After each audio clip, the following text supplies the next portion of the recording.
Эйда подкаст. Учим татарский.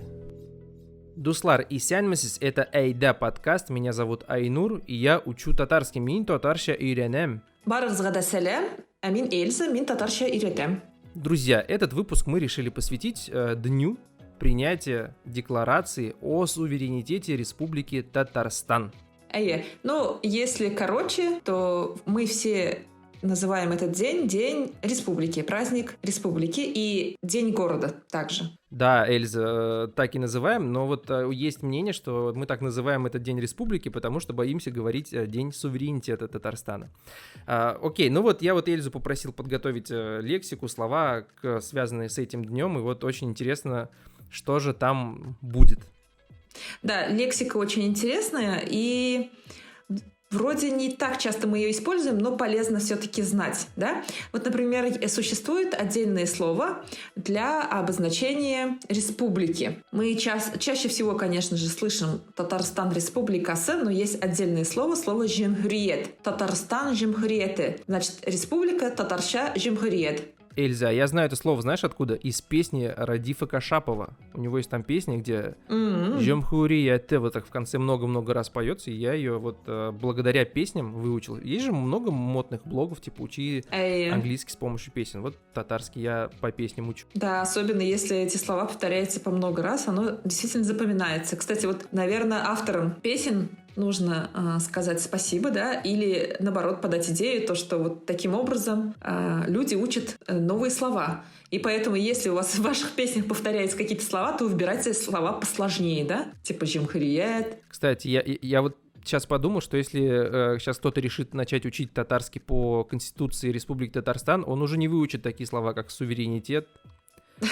президент, шортнаме и там много-много других. Да. Вот андошлык еще убрали оттуда слово. Гражданство, да, по-моему? Да, поэтому нужно учить по Конституции, которая была принята. По самой первой редакции, видимо, 92-го года. Да, самой первой редакции 92-го года. Итак, идем дальше. Государство. Такое важное слово, да? Государство татарша будет даулет. Даулет. Есть даже такое мужское имя даулет. Давлет. Или Давлетшина есть фамилия. Даулет Шах. Даулет Шах, на самом деле, да? То есть Шах — это Шах, султан, то есть главный человек страны, так скажем. Даулет Шах. А еще, знаешь, это слово используют для близких людей. Потому что даулет это не только государство, какая-то страна, да? Это еще твое имущество. То есть твое богатство тоже называют даулет. То есть больше это такое уже, так скажем, традиционное старое слово. Можно встретить это слово в других значениях. В фольклоре, например, в сказках, да? Даулетин купме может кто-то спросить, например, в какой-то герой. Вот. Но я слышала, что любимых людей тоже называют син-минем даулетин. Интересно. Да, или детей. А даулета же можно устраивать переворот, захватывать. И много-много чего. Да. То есть про государство мы сказали, и даулетнің түп байлығы, мы говорим, да, главное богатство государства — это его... Люди? Халық, народ. Да, люди, народ, халық. Халық. Халық. А вот главный город, столица, Татарша, многие знают, наверное, это Башкала. В этом слове есть два корня. Баш — это значит голова, главный, и слово «кола».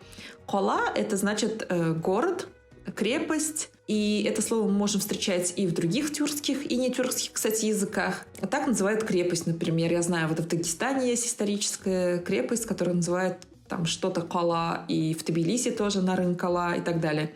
И поэтому... Скажи, пожалуйста, Эльза, а как будет на татарском «голова остается в столице»? Да, кстати, хороший пример. Башкала, да, кола. Класс, вот обожаю за этот татарский язык. Да, а еще, знаешь, в прошлом году я как-то просто прогулялась по городу и написала «Гузель кола». Выложила сторис и написала «Гузель кола». И мне посыпались вопросы. «Нинди Гузель кола». Типа, какая Гузель остается? Где она остается? Вот. Я говорю, потому что как бы слово «шахар» в значении «город», оно больше распространено. Оно есть прекрасное слово «кола».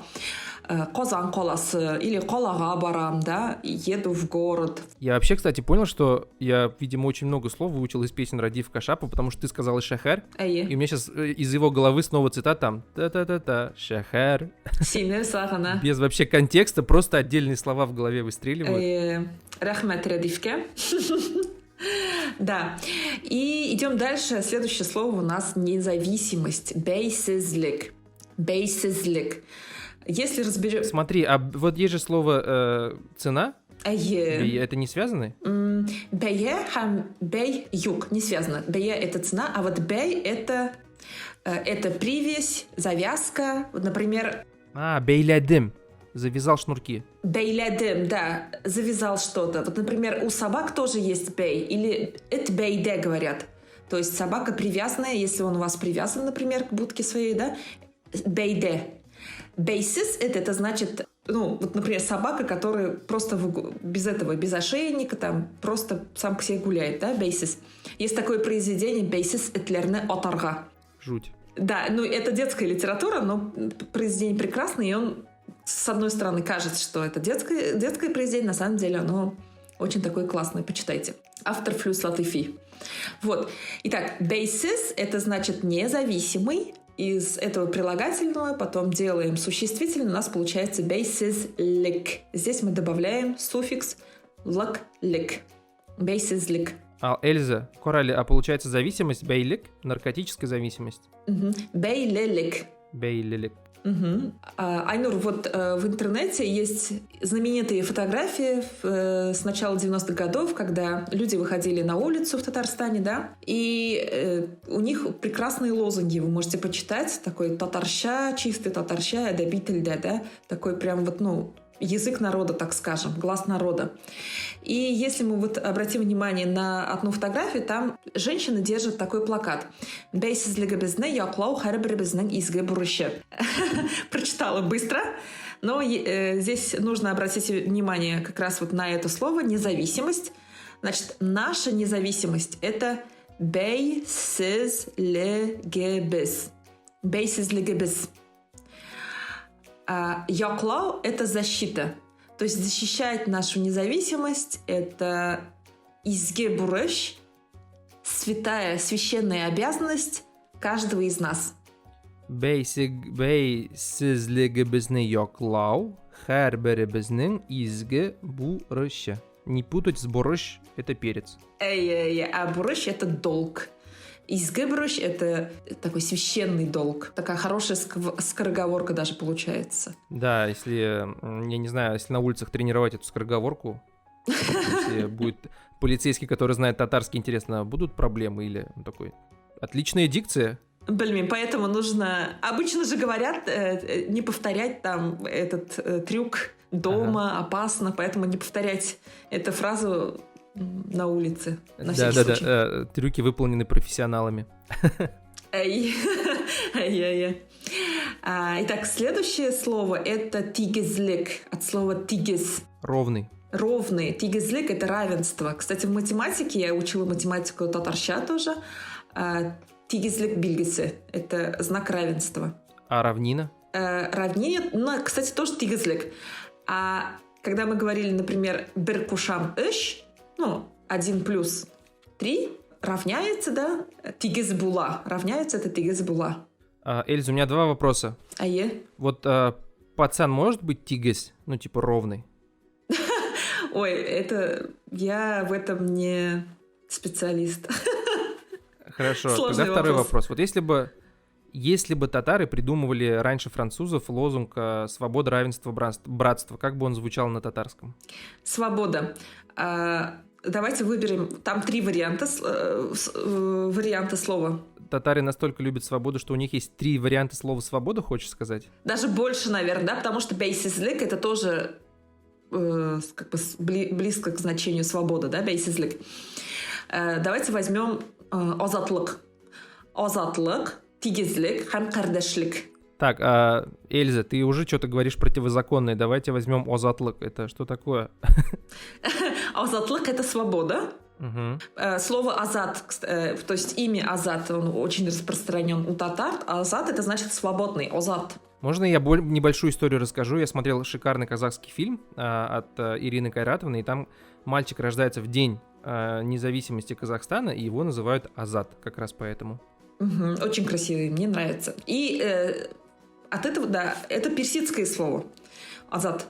А дальше есть еще одно слово «ирек». Ирек — это тоже мужское имя в том числе, и в центре Казани у нас есть Ирек Майдана, площадь Свободы.